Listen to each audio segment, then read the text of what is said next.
Hello प्यारे बच्चों।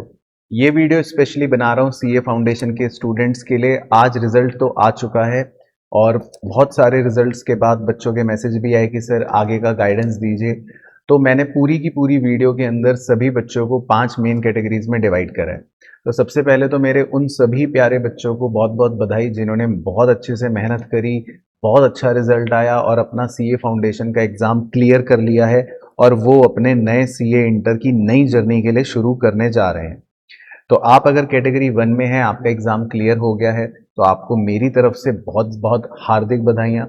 मेरी तरफ से आपके परिवार वालों को बहुत बहुत शुभकामनाएं और बहुत अच्छा आपने जो एफर्ट डाला, आपने मेहनत करी या किस्मत ने साथ दिया, जो भी आप क्लियर कर चुके हो तो उसके लिए आप बधाई के पात्र हो।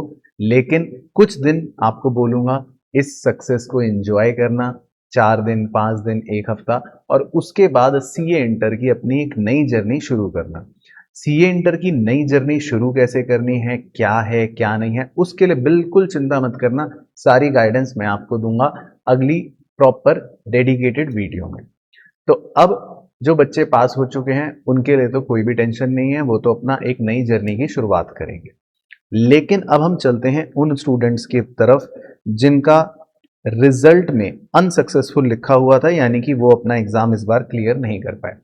तो मैंने बहुत सारे जो मैसेजेस आए उसमें सोचा और हर बच्चे को कवर करने की कोशिश करी है और सभी को मैं उसी हिसाब से गाइडेंस भी दूंगा। तो देखो, मैंने पहली कैटेगरी बनाई है उन बच्चों के लिए जिनका मान लो सिर्फ एक सब्जेक्ट की वजह से क्लियर नहीं हो पाया।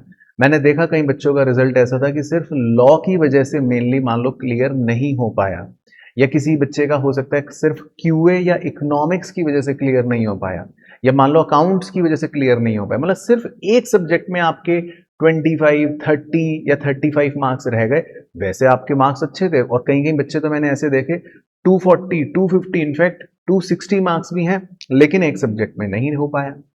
तो आप कैटेगरी 1 में हो, या फिर आप ऐसे बच्चे हो कि सर मैं देखो पास तो सब में हूं, 45, 47, 48, 49 मार्क्स हैं, ओवरऑल मेरे कम रह गए। किसी का 5 नंबर मैंने देखा, एक बच्चे का कम रह गया 195। एक बच्चे ने मुझे बोला कि सर मेरे तो 185 है, अब मैं क्या करूं। तो देखो, आप अगर इस कैटेगरी के अंदर हो तो आपके लिए सबसे इजी है, आपको सबसे पहले एक सिंपल इंट्रोस्पेक्शन करना है।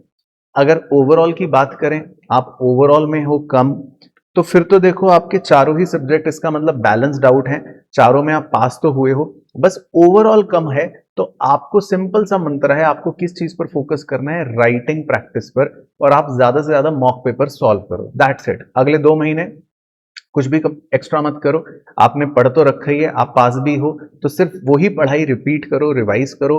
कोई एक्स्ट्रा कोचिंग करने की मेरे हिसाब से जरूरत नहीं है, अगर आपके पास अच्छा मटेरियल है ऑलरेडी।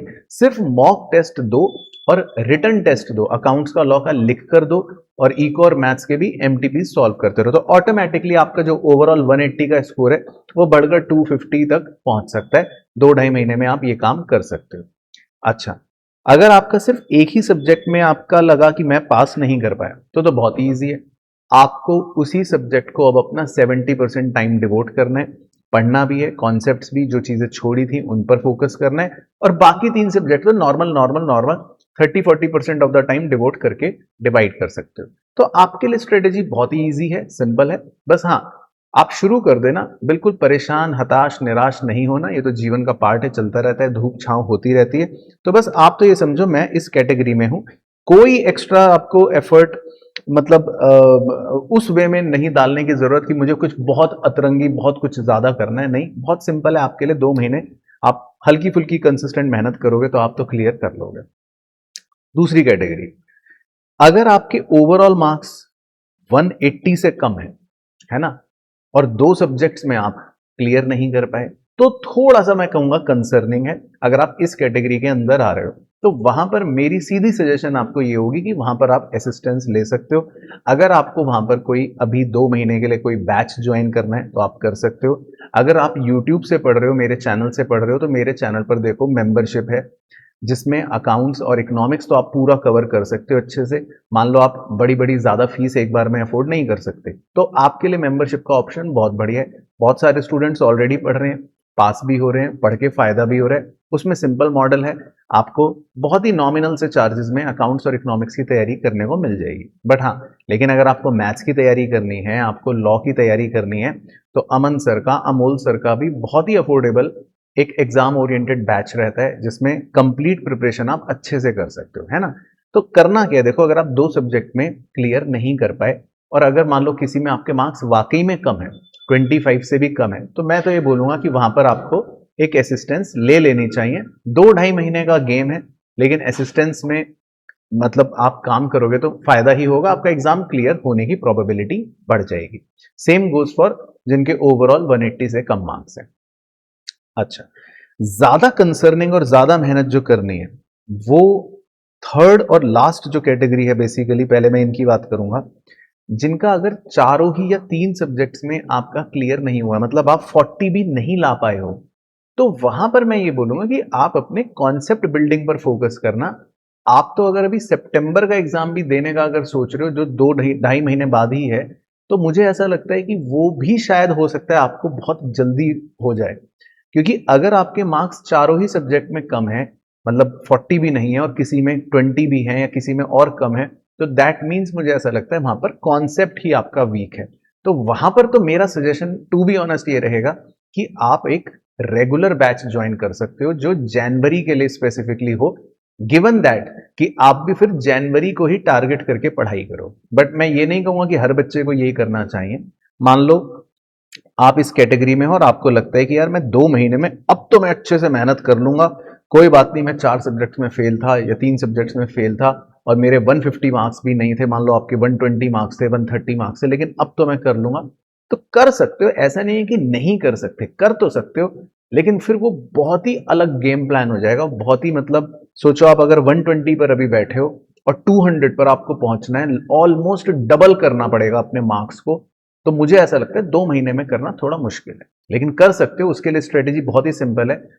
सबसे पहले सिलेबस खत्म करो 31 जुलाई तक और अगस्त का पूरा पूरा महीना सिर्फ डेडिकेटेड करो आधा दिन रिवीजन और आधा दिन मॉक पेपर लिखने पर, ऐसे डिवाइड करो, तो फिर आप कर सकते हो। अदरवाइज मेरा सजेशन है कि फिर आप जनवरी के रेगुलर बैच को ज्वाइन करो या जनवरी के रेगुलर तैयारी के हिसाब से अपनी माइंडसेट और अपनी प्रिपरेशन को आगे लेकर चलो, है ना। तो आपके लिए कंसर्निंग पॉइंट थोड़ा सा ज्यादा रहता है। अच्छा, लास्ट कैटेगरी, ये भी कई बच्चों की तकलीफ थी और इस पर भी कई बार बच्चे पूछते हैं, मेरे से भी पूछते हैं कि सर मैंने तो सर 3 अटेम्प्ट दे दिए सर, मैंने तो 2 अटेम्प्ट दे दिए सर। कई बच्चे ऐसे भी हैं कि सर पहले अटेम्प्ट में तो मेरे 185 थे, अगले में मेरे कम हो गए, अभी आया तो उसमें सर मेरे और कम हो गए, मैं तो अटेम्प्ट दर अटेम्प्ट मेरे नंबर भी कम हो रहे और मेरे मल्टीपल अटेम्प्ट भी हो रहे हैं। तो अब मेरे मन में ख्याल आ रहा है कि मैं ड्रॉप करूं कि नहीं करूं। तो देखो, ये ये कैटेगरी सबसे मतलब क्रिटिकल है बच्चों के लिए कि भाई मैं ड्रॉप कर दूं, क्या क्या करूंगा। तो देखो बच्चों, मेरे से आप अगर पूछोगे तो टू बी ऑनेस्ट एक डायरेक्ट आंसर देना मुश्किल है, क्योंकि ये बहुत ही पर्सनल चीज है। अगर मान लो आपका बिल्कुल ही ये फिक्स है कि मेरे को तो यही करना है, तो फिर तो बात ही खत्म, है ना। लेकिन मुझे लगता है कि हमें क्रिटिकली सोचना चाहिए, प्रैक्टिकली सोचना चाहिए, चीजों को लेकर ओपन माइंडेड होना चाहिए, रिजिड नहीं बनना।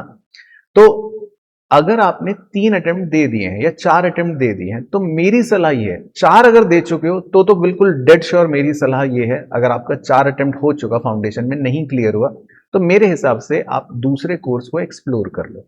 इसको ड्रॉप करना है आप ड्रॉप कर दो, इसका मतलब है ये कोर्स आपके लिए नहीं बना, बात ही खत्म, कोई बात नहीं, दूसरी जगह एफर्ट मार लेंगे।